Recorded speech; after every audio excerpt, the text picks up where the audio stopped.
Alright, so I'm here at a awesome viewpoint here, looking out over Jasper National Park, the Athabasca River, Pyramid Mountain, Lake Beauvert, Lake Annette. Heading that way is the highway heading out to Edmonton. Alright, so as I said, if you think that there hasn't been a suppression of the feminine on Earth, then I really think you're in denial. And you're free to disagree with me on that. But we're all aware of the various events and movements and developments throughout the past several thousand years of history of women being treated as property and not having equal rights as men, not being able to work and pursue what they want to do, and the witch burnings, and women not being able to vote until about a century ago. In Saudi Arabia, women still cannot drive a car, and on and on. So what is this about? Because women don't represent a physical threat to men, obviously. Certainly there are incidents, undoubtedly, of violence by women against men, but the vast majority of any kind of aggression between the sexes is masculine against feminine. Let's just be honest here. And so, what is going on with this repression of the feminine throughout the past several thousand years? And some could certainly say, well, that's old news, that's history, what's the point in bringing this up now? And I would say that we still have a long ways to go in this department. That yes, things have changed considerably over the past 50 years with the women's movement, with greater equality coming about, and with greater freedom and greater respect and understanding between men and women. But our societies are still basically a male-dominated patriarchy. The fundamentals, the actual structures of our societies.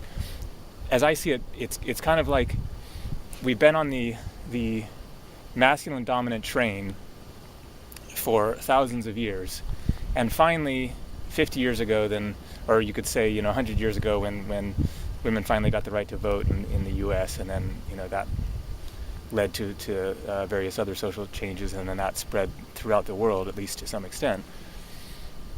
Basically, men finally said, okay, you can get on our masculine dominant train. We're still going to head in the same direction, but you can help us out. You can at least be a part of the part of the workforce on our train and keep us going in the same direction that we're going in.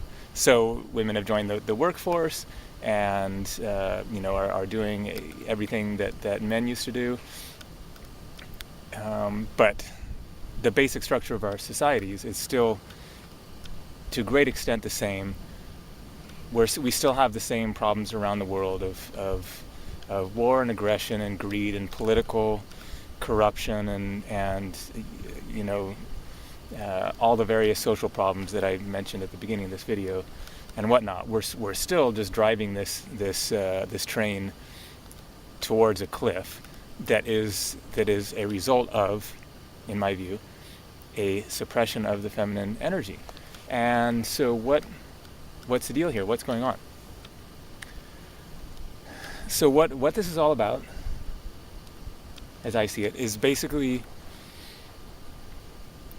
because the feminine represents feeling, and this is all about a masculine fear of feeling. That's the underlying core issue and problem that is going on and is being played out and worked out and wrestled with. The feminine represents the lower chakras, the lower self, And this represents the descent into experience.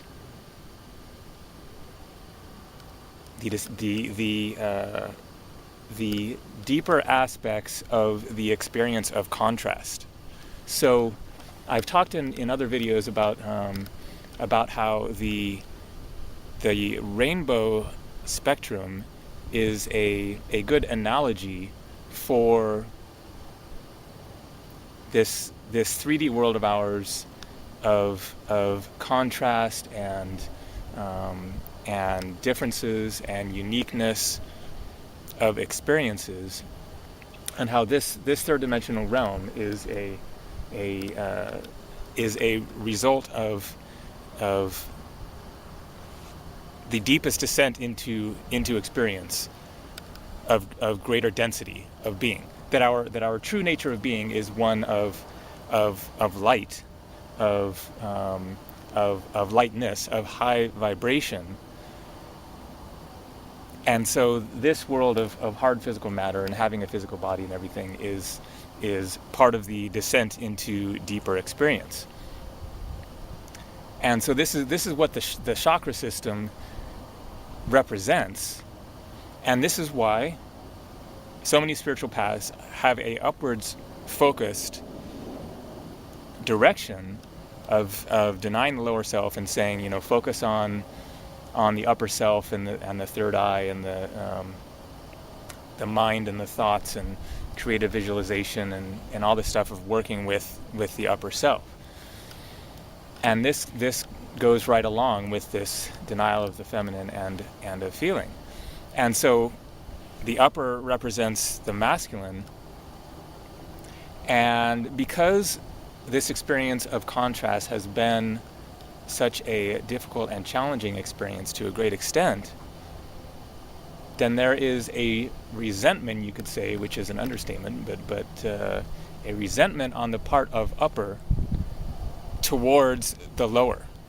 And so there you go, that's the masculine resentment towards the feminine, because the upper blames the lower for the difficulties involved in this experience.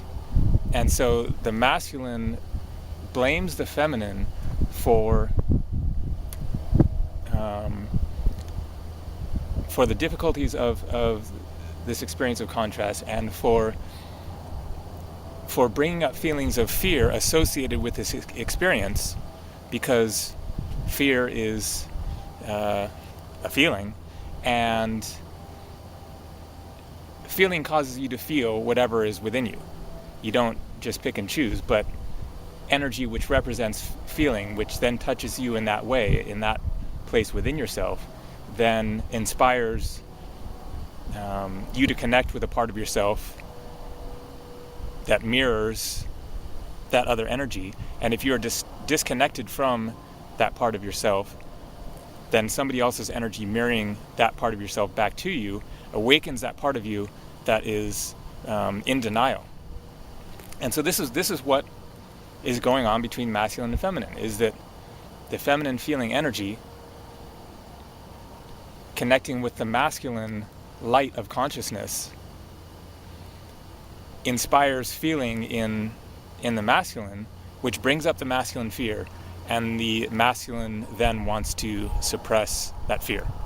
So that's it in a nutshell. That's what's going on. That's what's been going on for thousands of years, is the masculine seeking to repress its own fear through the repression of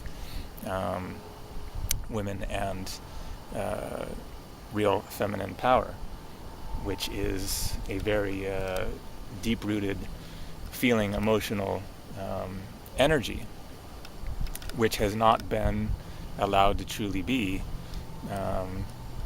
by any means yet on Earth, even though it is finally kind of breaking up and loosening up, and there's much greater awareness and consciousness and understanding of the feminine and of women that has occurred over the past number of decades. And so things are definitely heading in the right direction, but it's kind of like, as I see it, we're still basically at the furthest point that you could be in the direction of male dominance, male imbalance, and patriarchy, and are kind of just barely just starting to turn the bend and start heading back in the right direction, which is obviously a very powerful development. But there's still a long ways to go. And just look at what is happening on Earth now with various political developments and what is going on in the Middle East. It's just more of the same, more aggression and war based on greed and ignorance and denied anger and even though things are changing at certain levels, and those of us who are involved in the spiritual awakening community and have a completely and utterly different mindset from that and are not even really paying attention to the news anymore, which is the case with me. I'm just kind of like, that if there's nothing I can do about it, then what's the point in getting caught up in it, other than catching a headline here and there. But we can forget that even though we may be on a path of seeking greater love and peace and harmony and all that, and associating with other people who are on that same path, and so we can kind of be in a little bubble of thinking the world's changing, when the vast majority of the planet is still stuck in this old paradigm. There is absolutely hope for change, and changes can happen very, very quickly, and so I can absolutely foresee that things could really change rapidly over the coming decades. But at this point, we're still really on the brink of potential disaster with what's going on with the environment and continuing wars and economic instability and lack of water for much of the planet and all this stuff. But I do believe that we are headed in the right direction of major changes coming, and that ultimately things are going to find balance, and that could very well be, hopefully, who knows, a true balance on Earth that hasn't been seen in at least thousands of years, and who knows, maybe never. We don't know prehistory, but with greater awareness, then change can come about, and with the intent and desire to be a part of those changes. All right, so I'm down here by the river again.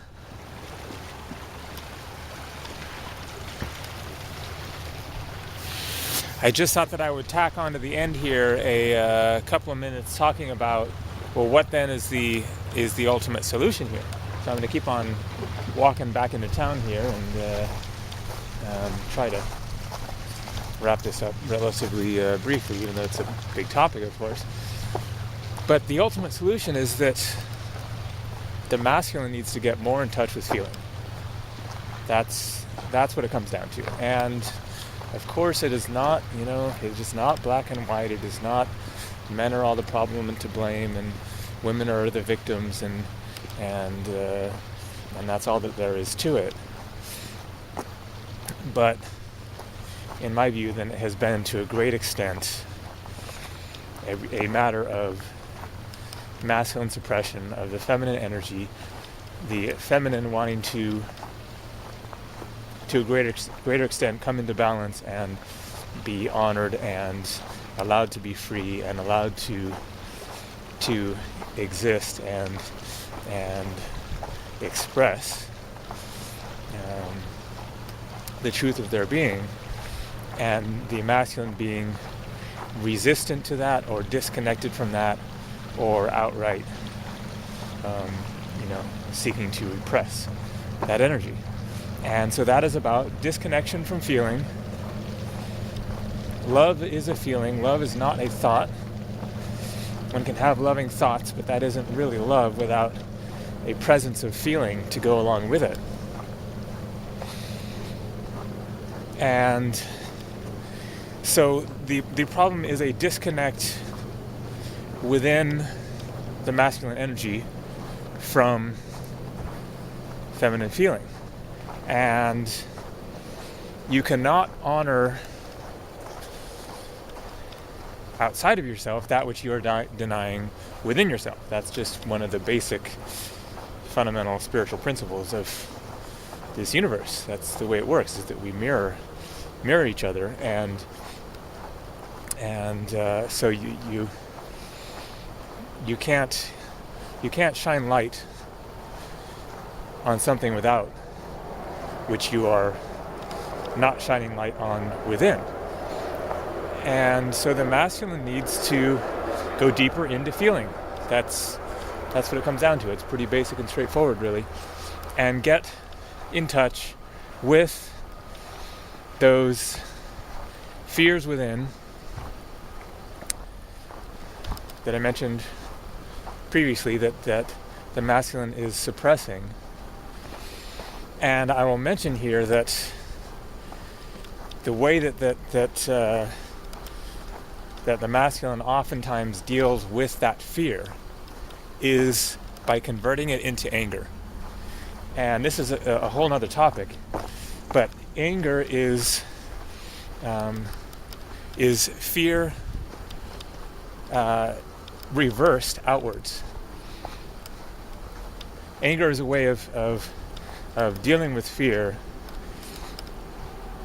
to feel more empowered and to not have to feel the feeling of powerlessness that can go along with feeling fear. And so men will deal with this, women too, obviously, but in particular then the masculine tends to disconnect from those feelings of fear and turn it into anger and express it outwards. And so that is one way to understand when you're tapping into fear is when you're getting angry, because anger is always a result of fear at the root of it. But just to be more aware of one's emotional state of being and become more aware of acting out of fear and how fear is motivating one's actions, and simply to have that conscious intention of seeking to get more in touch with feeling and honor the feminine as a result, and seek to see one's blind spots, places of unconsciousness within, which,